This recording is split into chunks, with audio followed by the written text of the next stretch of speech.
Hi everyone. Happy Thursday. It's January 23rd already. It's crazy how 2025 is just flying by. Well, I, I'm excited to have everybody on. I have so much info to go over, and I'm overwhelmed by everyone's feedback. I mean, some of you have been amazing with sending me things, so that's great, or adding topics to the list. Please continue to do that. This is supposed to be interactive, and we'll eventually get to a place where, it's just not me babbling. Like, I want to hear from everybody.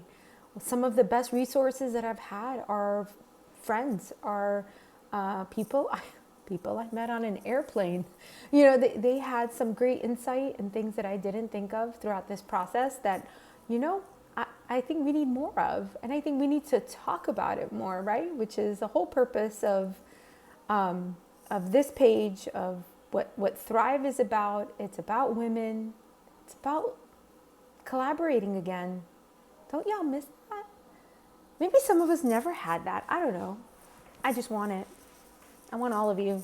So anyway, as we go on, if there's anything that would be helpful, especially the content that we're doing in that day, please tag it in here or send it to me, and I'll cascade it, however you want to do it. We just need to be more communicative with one another. And a lot of great information has come to me. And I'm like, you know what? Where does one start with this topic? Because it's so much bigger to me than just peri, right?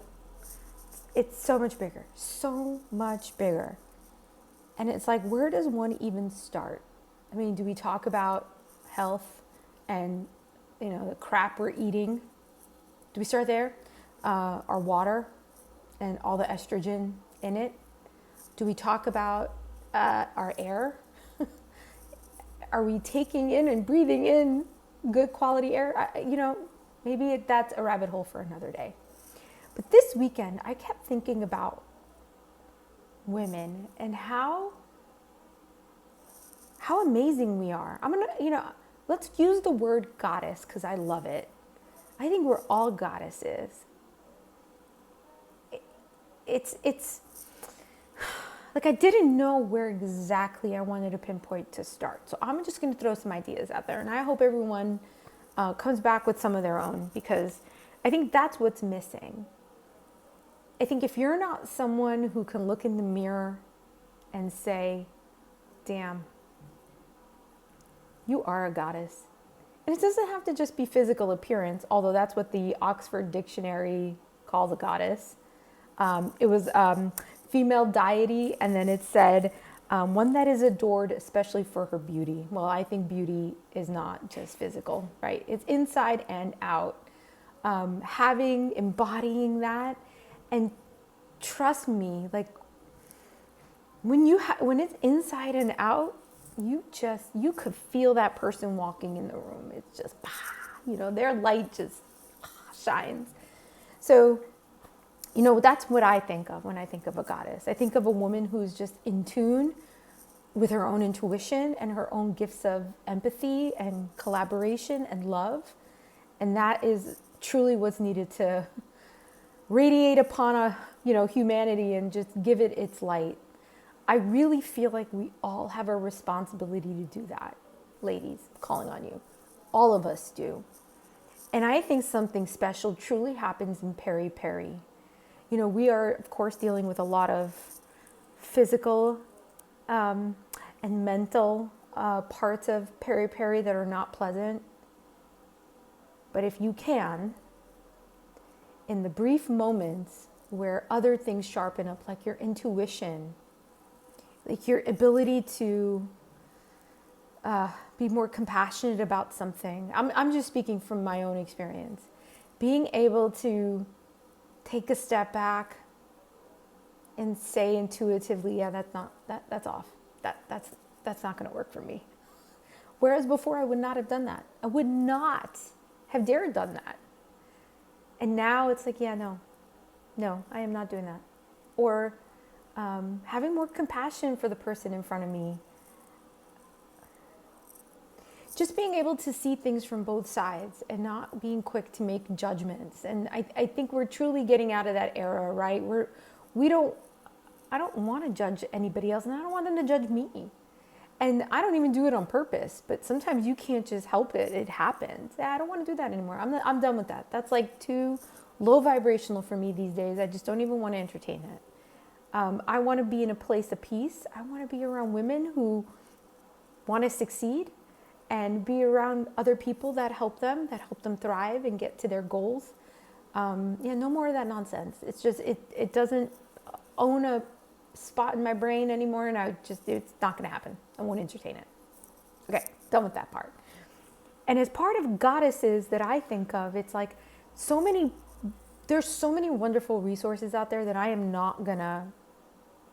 want to duplicate all the wonderful things, because there's some great resources and I'm going to tag them all. They helped me. I'm hoping they help you. There are some that are doctors who were a significant part of my keto journey. Oh my goodness. Okay, they're behind me, the books.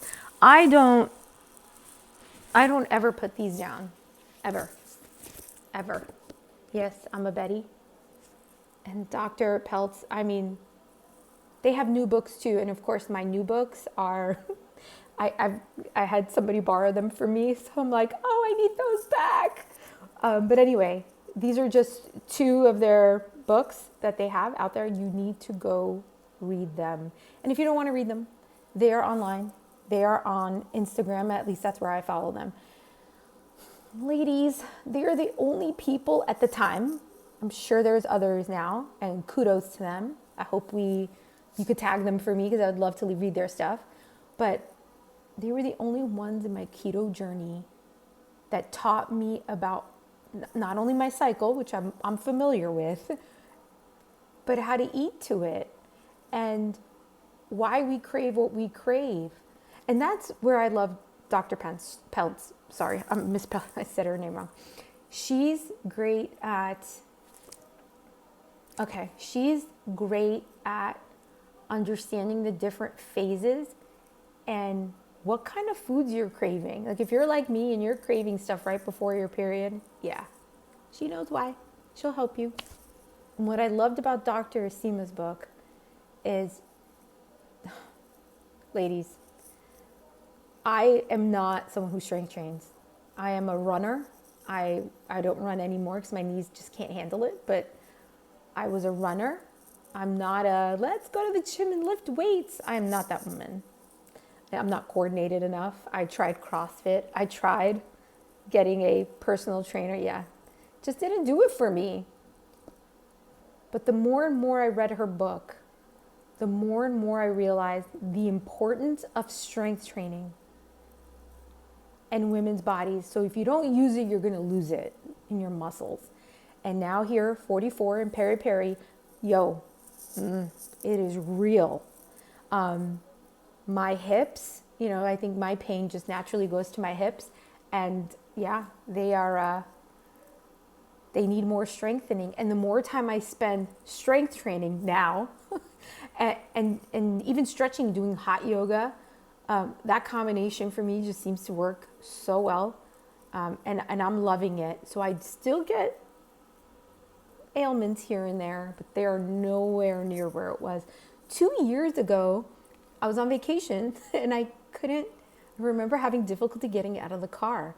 It just hit my hips out of nowhere. It was like my beginning journey of perimenopause. And yeah, it wasn't fun, ladies, at all.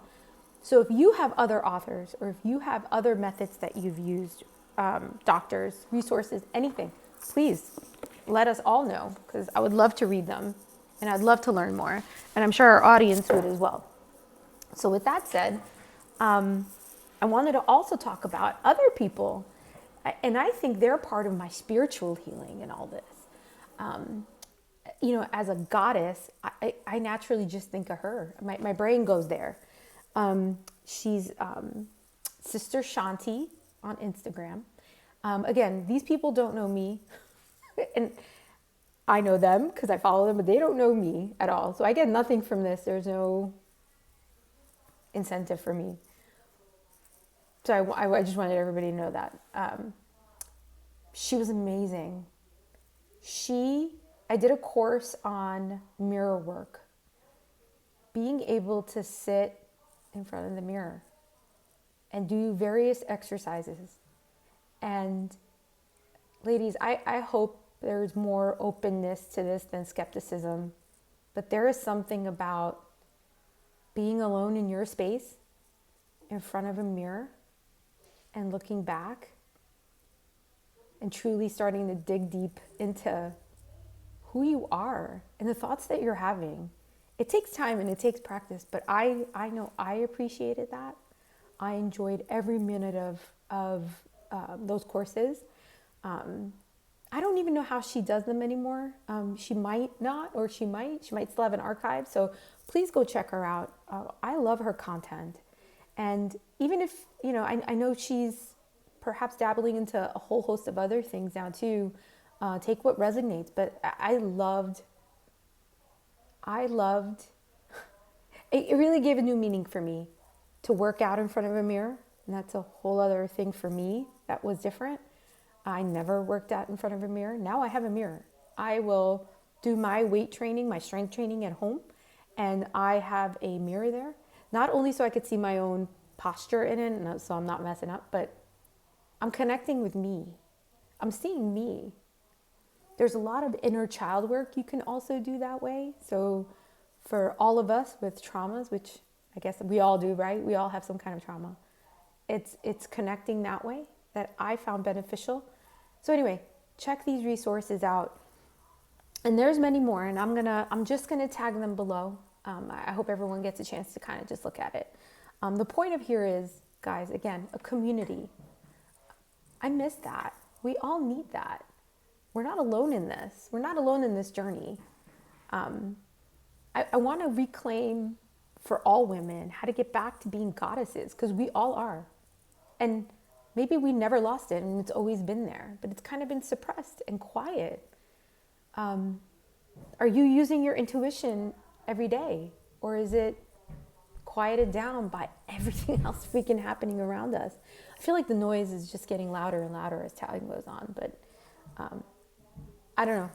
Just wanted to get your thoughts. Thought we can start there, guys, because I think it's reclaiming who we are as women, and how amazing our bodies are. Just another layer before I go. Another layer of goddess for me is, ladies, like, how miraculous did God make our bodies? We're so amazing. If you really just took a minute and really sit, if you sit with it, it gives a different kind of meaning to me. Our bodies conceive a baby. We birth this baby. We feed this baby. We nurture baby.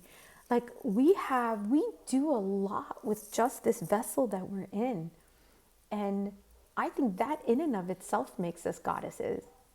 How badass are we? Look at what we can do. Whether you choose to have a kid or not is a whole different story, but it's the dynamic of how God built us and what we're capable of being and doing. And then on top of that, giving us that intuition. And I feel like for me, as part of my own spiritual growth, is I feel like my intuition is speaking to God, right? It's my God consciousness. And maybe that's a whole other topic for a whole other day, because I feel like I could talk about that for days. But it's we've been taught to suppress it all these years, to quiet it down, to fit in society, to be this or to be that. Yeah, well, I think we're done with that, right? I think we all agree with that. We're done with that phase. We don't care. Don't care. I don't know.